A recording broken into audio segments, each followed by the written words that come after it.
been long enough. Let's talk about GNX by Kendrick Lamar. Oh man, GNX. Let's just really get into this, man. Like this album was fun. Yeah, this was a fun album for me to listen to, and it sounded like Kendrick was having fun while making this album. The thing about this is it's fun in a way where you're someone that enjoyed beating your ops. Like it's a victory lap of sorts where it's just like, yo, it's almost like some Game of Thrones stuff where you ride around with your victim's head on a stake. You know, you're riding around with their flag crossed out. It's very Black Force energy. I don't know if you guys have ever, been in your house and saw a bug and you killed that bug, but you left the bug there just to send a message for any other bugs like, hey, this is what's going to happen to you if you try me again. This is what this album felt like. It felt like a warning to where, yeah, I can go out here and do this LA thing. We can go out here and have fun. We can squabble up and have a great time and ride around in your whips and all that stuff. But please don't forget, I'm that guy. I am the boogeyman. Do not talk about me. Do not say my name. Do not mention me. Do not be fake. And that was kind of the big thing that I did get from this album is that he saw a lot of fakeness out there during the beef with Drake and J. Cole. And I think a lot of the talk after J. Cole put out his 7 minute drill, there was a lot of talk from a lot of people saying, like, yeah, Kendrick's albums are boring. They are mid. He does during the Drake beef. He does take a long time to write. He tries too hard. There was a lot of that. That conversation was a lot louder than people will tell you.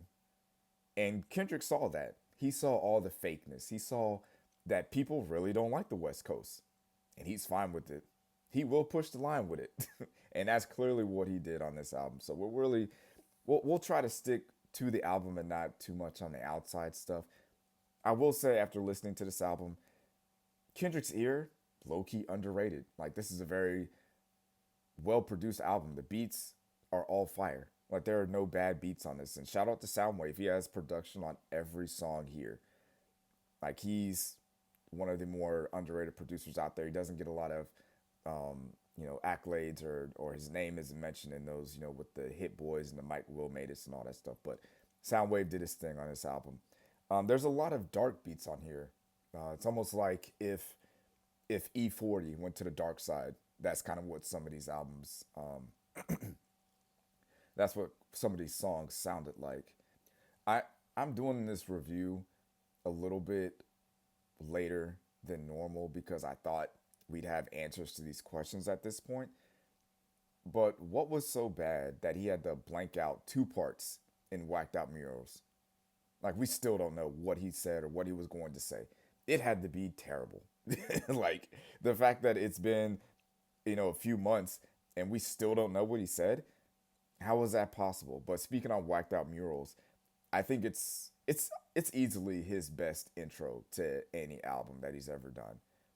And when I say it's his best intro, it's really about setting the tone about what the album is going to be like, what he's going to do, where he's going to take you, and how he's going to take you there.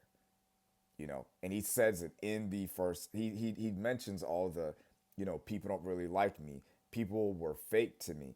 I stand with my city. I stand with the people that I love. Um, and this album's not going to be like there's not going to be a lot of double and triple entendres. I'm not going to be doing a lot of lyrical gymnastics here. It's going to be very straightforward, and that's why I do think that it's his best intro. I'm not saying it's his best song, but his best intro to let you know what GNX is all about. There was a part of me that was surprised that there was no Baby Keem on this album. It's his first real release on PG Lang, his own label, and for him to not have any of his artists on here was kind of surprising. But then as I listened to it, I realized, okay, these are just all LA artists. like Lefty Gunplay, Roddy Rich, Wale Sensei, who else? Hitta, J3, all of them. Everybody is all from the West Coast, all from California, except for SZA. So in my mind, I'm like, okay, so why is SZA here?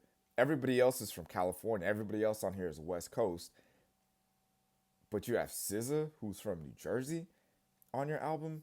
Like, what are we doing there? You got her on two songs. So, and she's not on PG Line. She's still on TDE. Why did Kendrick do that? Come to find out, they're going on tour together. So that's where that comes from. So now that makes sense. Now for me, had I not known that Kendrick and SZA were going on tour together, I would have made a call to Kaylani. Kaylani's from California. She's from the West Coast. She could obviously fill in that role and do those songs instead of SZA if you wanted to keep it strictly West Coast. Now with Kendrick on this album, all throughout the album, there is a lot of like duality where it's like there's some songs where it's super, joyful and positive and wanting to, share light. And then there's other songs where it's really dark and it's like, yo, this is some, evil shit that's going on here. He if he loves you, like if he loves you, he's gonna let you know. But if he don't fuck with you, he will also let you know that. There is no middle ground with him. Either he's loyal to you or it's just fuck the other side, you can just stay over there. And what I also like about this album is these aren't old songs. Like this isn't something that he did 6, 7 years ago that he just held on to. Like all of this sounds fresh. This sounds new, sonically, lyrically. Like, and then there's been reports and interviews coming out that he was writing this album during the greatest rap beef of all time. Like during that beef, while he's going back and forth with Drake, he's also creating this album. So that kind of puts away a lot of that narrative that it takes Kendrick a long time to write. Like we can just kind of just put that to bed. He's not a slow writer. He can write at a very quick, like if you can put all, like go back and listen to all the songs that he put out during the beef and then listen to this album and tell me that he can't just put out banger after banger after banger after banger after banger. He can do it.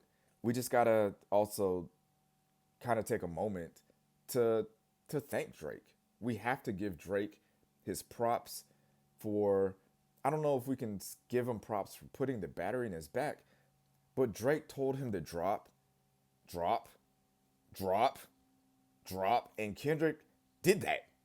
He dropped 4 or 5 diss records and then followed it up with an album, and now he's going on tour. So for that, Aubrey, hats off to you, my brother. Like I appreciate all this music that we got from Kendrick. So I will give you the credit for that because I don't know. Like we obviously don't get Euphoria, 616 in LA, Meet the Grams, Not Like Us. We don't get all of that without you, fumbling throughout the beef. We don't get that. So shout out to Drake, shout out to the Six God and all that good stuff.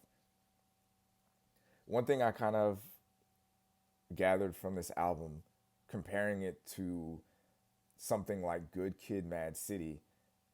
Good Kid, Mad City was Kendrick kind of telling us about where he's from, telling us about Compton, telling us about his peoples, telling us about his family, telling us about his environment. But GNX feels like we are there. I feel like I'm in, I don't really feel like I'm in, like I've never been to Compton or anywhere like that, but I feel like sonically I'm in the Bay listening to this album. Like I feel like I'm in California. Like Dodger Blue, it's the most, it's criminal that that song is that short. But like with those kinds of sounds, I feel like I'm just riding around with the top down on, on the highway in LA, just cruising around. Like it just feels like that.